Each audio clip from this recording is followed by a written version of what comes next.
публицист Жеңишбек Эдикеевдин «Көктептер» аттуу китебинин бет ачары болуп жатат. Алдыда автор менен таанышып, жана китептин бет ачарына күбө бололу. Андыктан бизден алыстабаңыздар. Медиа Хабтын баракчасына жазылып, комментарий, лайк калтырганды унутпаңыздар. Буга чейин 2 китеп жазган экенсиз. Алардан айырмаланып, бул китебиңиз эмнеси менен өзгөчөлөнөт? Буга чейин дайралар артка кагышпайт деген белгилүү жалпы ата энелерге арналган китеп чыккан. Ага чейин кыргызча, французча 2 сөздүк китеби чыккан. Эми бул дайрал «Көктептер» деп чыкты. Эми бир сөз менен айтканда айырмасы, мисалы мурда белгилүү ушу ата эне жөнүндө болсо, мында тематика чектелген жок да. Баардыгы болду ушу биз төрөлүп өсүп, балалыктан баштап ушул күнгө чейинки окуялар. Андан кантсе дагы стили, түзүлүшү кичине андан бөлөкчөрөөк. Анан бул китепти жазуу менен сиз коомчулукка эмнени бергиңиз келди?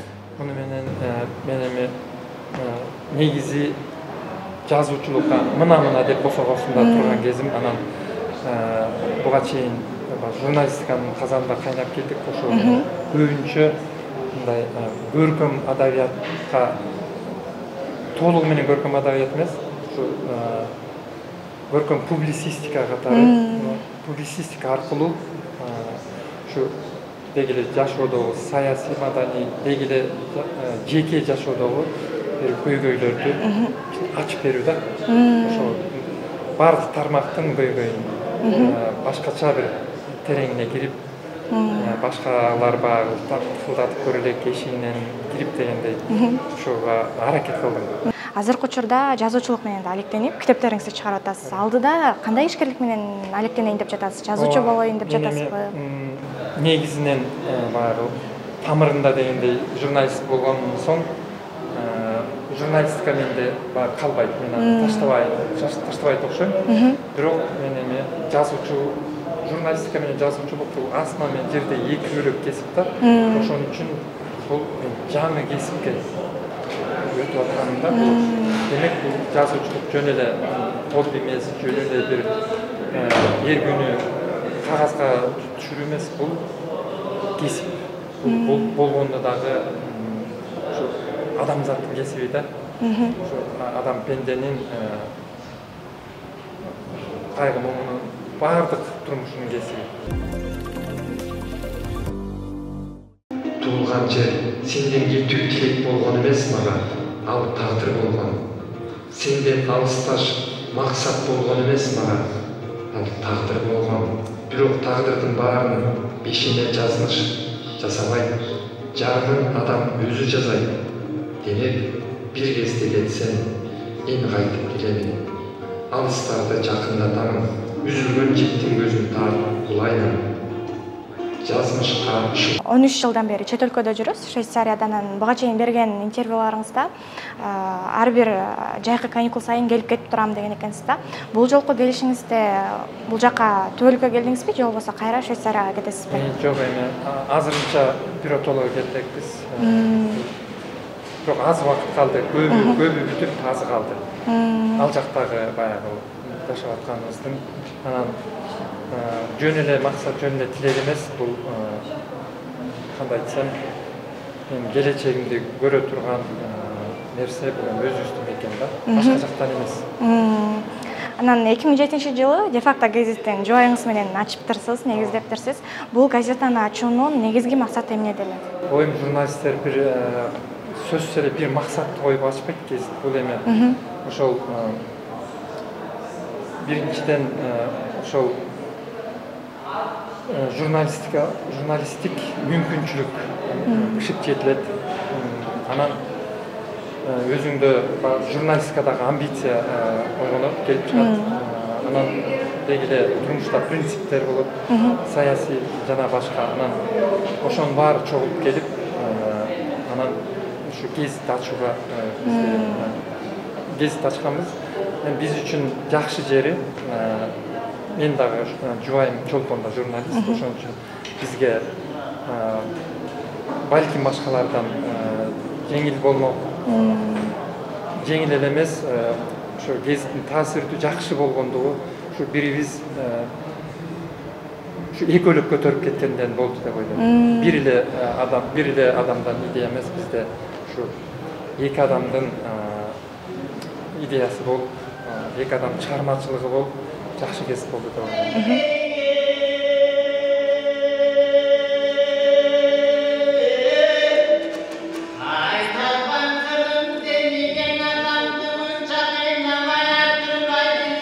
Ишмердүүлүгүңүздөр тилекке каршы 2009 жылы Курманбек Бакиевдин кысымынын астында жабылып, анан чет өлкөгө чыкканга мажбур болгон экенсиздер. Ушул учурда сиздерге кандай кысымдар болду? Сиздерге оор болдубу чет өлкөгө чыкканда? Кандай кыйынчылыктар болду? 2008 болчу. Бирок эми мен ал кездерди баягы кайрадан айткым келбейт, чынын айтканда, себеби мен аны драмалаштыргым келбейт. Мисалы, өткөн иш өттү, себеби алардын доору, алар курабыз деген замандар өтүп кеткен. Анан экинчиден бул мага максат дагы эмес. Анан ал адамдарга дагы башкача тагдыр буйруган, ошон үчүн мен азыр ак көп деп айткым келбейт да. Бул окуяны эстегиңиз келбейт демек. Өттү кетти. Анан ошол учурда чет өлкөгө чыкканда албетте бир кыйынчылыктар болот. Анткени ата мекенде таштап кетиш оор эле нерсе болсо керек. Жаңы жумушка орношкондо кандай иштер менен алек болуп жаттыңыздар? Баягы биз азыр эле өзүңүз сурамакчы, биз эч качан кетели деген эч кандай кичинекей дагы ой кыял максат план болгон эмес. Бунун баары ушул капстан болуп калган үчүн биз максаттуу кеткен жокпуз да. Анан ошон үчүн эми чет өлкөгө барганда, чет өлкөдө жашаш үчүн, тирлигине кириш үчүн бул биринчи кезек бул тил да, тил болот. Бул ар качандан бери тил маселеси биринчи. Демек биз ошол тилди, ошол жергиликтүү тилди өздөштүрүүнүн үстүндө болдук. Анан убакыттын өтүшү менен тирлигине, жашоосуна аралашып кире бересиң. Анан сөзсүз мунун башка билинип билинбеген азап тозоктору бар. Чет өлкөнүн дагычы. Анан миңдеген, миллиондогон кыргыздын баягы сыртта жүргөн кыргыздар сыяктуу эле баягы күнгөй тескейи болду чет жердин.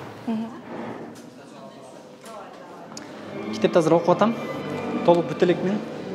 Бирок азыркы башталышынан эле мен аябай чоң таасир алдым. Анткени бул китептин өзгөчөлүгү балким бир чыгарманы окуяна кызык экен, жакшы экен деп эле окуп койбостон бул китепте чыныгы турмуш бар, чыныгы жашоо бар, жаштар үчүн чоң мотивация бар. Анан дагы эң кызыгы автор өзү 15 жаштан баштап күндөлүк чогулткан экен.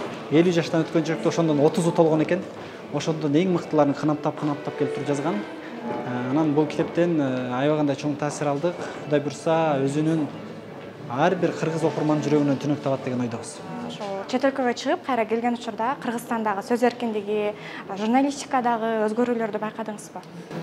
Байкадым. Эми бизде сөз эркиндиги деп, демократиялык өлкөлөр деп биз ошо батыш өлкөлөрүн айтып келет эмеспиз. Бирок баягы биз өз көзүбүз менен көрүп ошол жакта аралашып, ооба салыштырмалуу ал жакта сөз эркиндиги, демократик баалуулуктары абдан жогору, сөзсүз үлгү боло турган. Бирок баары бир биз ушул жомоктогудай эркиндик, жомоктогудай демократия деген ошол жактарда дагы жок да.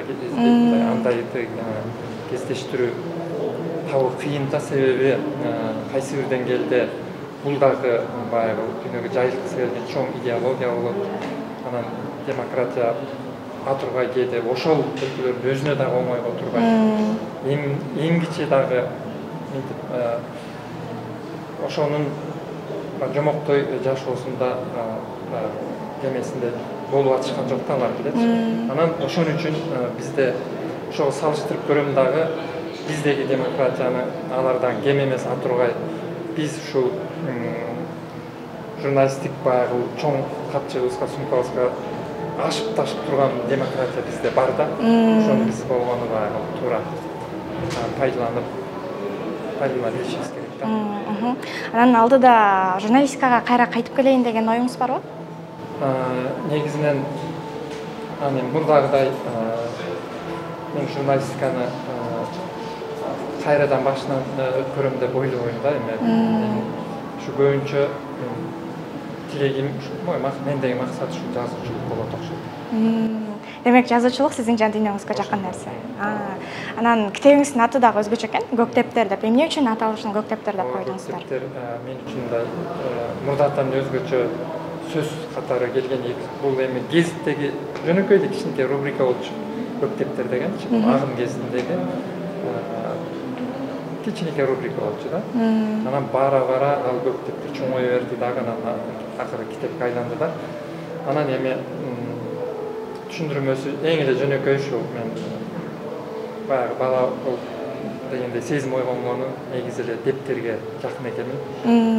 Дептерге демек ошого бирдеме чиймелегенге, сүрөт тартканга бала кезден бери. Анан көк ушул негедир ошо дептер көк болсо деп ойлочумун да. Көк түс мага жагат. Анан ушул эки сөздү кошуп Көктептер болуп калды.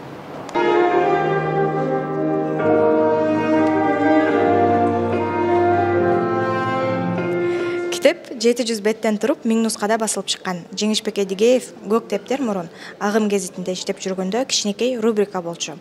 Эми ошол чоң китепке айланып отурат дейт.